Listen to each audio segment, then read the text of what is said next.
Bismillahirrahmanirrahim. Assalamualaikum warahmatullahi wabarakatuh. Perkenalkan, nama saya Kila Rizky Arif dengan NIM 43225004, kelas 1 CTKI jurusan Teknik Kimia, Prodi Teknologi Kimia Industri. Ya, jadi kali ini saya akan menjelaskan materi fisika terapan mengenai kinematika. Kita lanjut. Ayo diskusi. Jadi apa sih yang dinamakan kinematika itu? Kinematika adalah sebuah cabang ilmu fisika yang mempelajari tentang gerak suatu benda tanpa memperhatikan penyebab gerak tersebut atau gaya.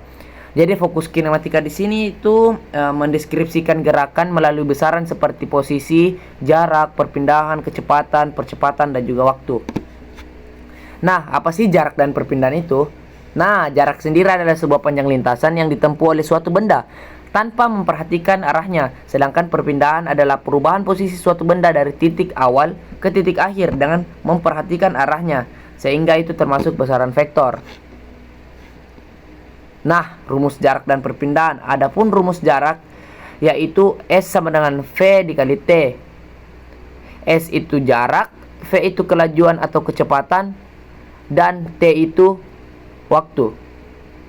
Dan rumus perpindahan sama dengan delta S sama dengan del S akhir dikurang S awal, atau jarak akhirnya dikurang jarak awalnya sama dengan delta S.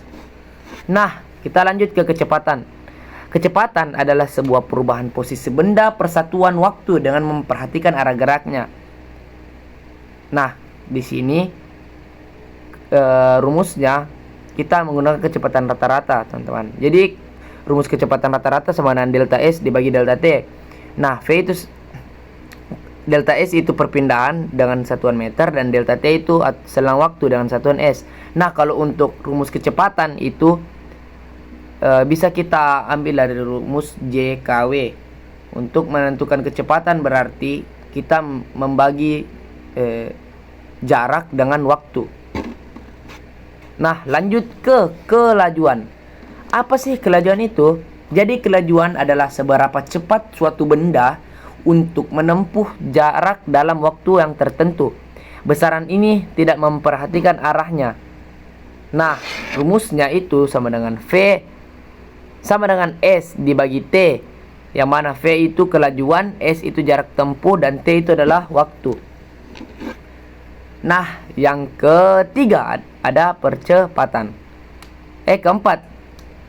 Nah, percepatan adalah perubahan kecepatan persatuan waktu, yang dimana percepatan dapat berupa bertambah atau berkurangnya kecepatan. Nah, rumusnya itu A sama dengan delta V dibagi delta T sama dengan VT dikurang V0 dibagi T, yang dimana A sama dengan percepatan, VT itu kecepatan akhir, dan V0 kecepatan awalnya, dan T itu selang waktu. Nah, setelah saya menjelaskan ini, kita bedah soalnya. Soal yang pertama, seorang siswa berjalan dari rumah ke sekolah sejauh 400 meter. Lalu dari sekolah ke kantin itu sejauh 300 meter ke utara. Berapa sih jarak total yang ditempuh siswa, dan berapa perpindahannya dari rumah sampai ke kantin? Nah, untuk menghitung jarak total, kita hitung dulu jarak dari rumah ke sekolahnya sejauh 400 meter, dan jarak dari sekolah ke kantin itu 300 meter. Nah, kita jumlahkan jarak masing-masing jarak, sama dengan 400 meter ditambah dengan 300 meter sama dengan 700 meter. Jadi jarak yang ditempuh oleh siswa itu sejauh 700 meter. Nah, untuk menghitung perpindahannya kita menggunakan teorema Pythagoras. A kuadrat ditambah B kuadrat sama dengan C kuadrat. Nah, ini kita menggunakan akar. Jadi akar 400 kuadrat ditambah 300 kuadrat sama dengan akar 160.000 ditambah 90.000, itu sama dengan akar 250.000 sama dengan 500 meter. Jadi perpindahannya itu sejauh 500 meter.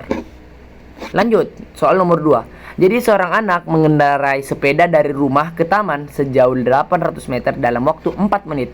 Setelah itu ia lanjut ke toko sejauh 600 meter ke arah timur dalam waktu 3 menit.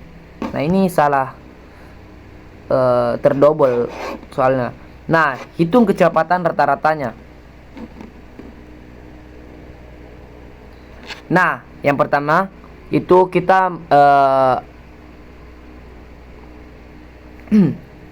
yang diketahui itu perjalanan pertama sama dengan sejauh 800 meter, anggaplah kita ke utara dengan waktu 4 menit sama dengan 240 second atau detik.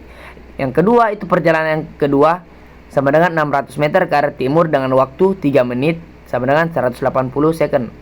Jadi total waktunya itu 240 ditambah 180 second sama dengan 420 second. Nah, kan nilai waktunya itu, total waktunya itu sudah dapat. Sekarang kita mencari nilai perpindahannya dengan menggunakan teorema Pythagoras yang tadi. Nah, didapatkan akar 800 kuadrat ditambah 600 kuadrat sama dengan akar 640.000 ditambah 360.000 menghasilkan akar 1 juta sama dengan 1000 meter. Nah, jadi perpindahannya itu sejauh 1000 meter. Nah, untuk kan nilainya itu sudah didapatkan. Sisa dimasukkan ke dalam rumus kecepatan rata-rata. V sama dengan perpindahan dibagi total waktu. Nah, sama dengan 1000 meter dibagi 420 second. Hasilnya kurang lebih 2,38 meter per second. Kita lanjut ke soal yang nomor 3. Seorang atlet lari mengelilingi lintasan berbentuk lingkaran dengan panjang lintasannya 400 meter sebanyak 2 putaran dalam waktu 4 menit. Berapa sih kelajuannya? Nah, kita mencari dulu lintasan totalnya. Dia kan pelari tersebut itu mengitari lingkaran sebanyak 2 kali, berarti lintasannya itu dikalikan 2 dikali 400 meter sama dengan 800 meter. Dan untuk waktu itu sama dengan 4 menit. Dikonversi menjadi detik itu berarti dikali dengan 60. 4 dikali 60 sama dengan 240 detik. Nah, nilai-nilainya sudah didapatkan, sisa dimasukkan ke dalam rumus kelajuan. V sama dengan S dibagi T sama dengan 800 meter dibagi 240 detik atau second, menghasilkan 3,33 meter per second. Itu kelajuannya, teman-teman. Nah, soal terakhir, sebuah motor yang awalnya diam lalu dipacu hingga kecepatan 20 meter per second dalam waktu 5 menit. Hitung percepatan motor tersebut. Nah, yang pertama, kan nilai-nilainya itu sudah diketahui, sisa dimasukkan ke dalam rumusnya. Rumus percepatan sendiri sama dengan itu A sama dengan VT dikurang V0 dibagi T, atau kecepatan air dikurang kecepatan awal dibagi dengan waktu, sama dengan 20 meter dikurang 0 meter dibagi 5 second, sama dengan 20 meter dibagi 5 second sama dengan 4 meter per second kuadrat. Nah, jadi percepatannya itu 4 meter per second kuadrat. Nah, kesimpulannya, jadi kinematika adalah suatu ilmu yang mempelajari gerak benda tanpa meninjau penyebabnya. Besaran utamanya itu meliputi jarak, perpindahan, kecepatan, dan juga percepatan. Kalau jarak menunjukkan panjang lintasan, sedangkan perpindahan itu perubahan posisi dengan arah tertentu. Nah, kalau kecepatan itu menggambarkan laju perpindahan terhadap waktu. Pemahaman konsep ini menjadi dasar untuk menganalisis berbagai jenis gerak dan menjadi landasan bagi studi dinamika. Oke, sekian dari saya. Lebih dan kurangnya mohon dimaafkan. Wabillahi taufiq wal hidayah. Wassalamualaikum warahmatullahi wabarakatuh. Teman-teman.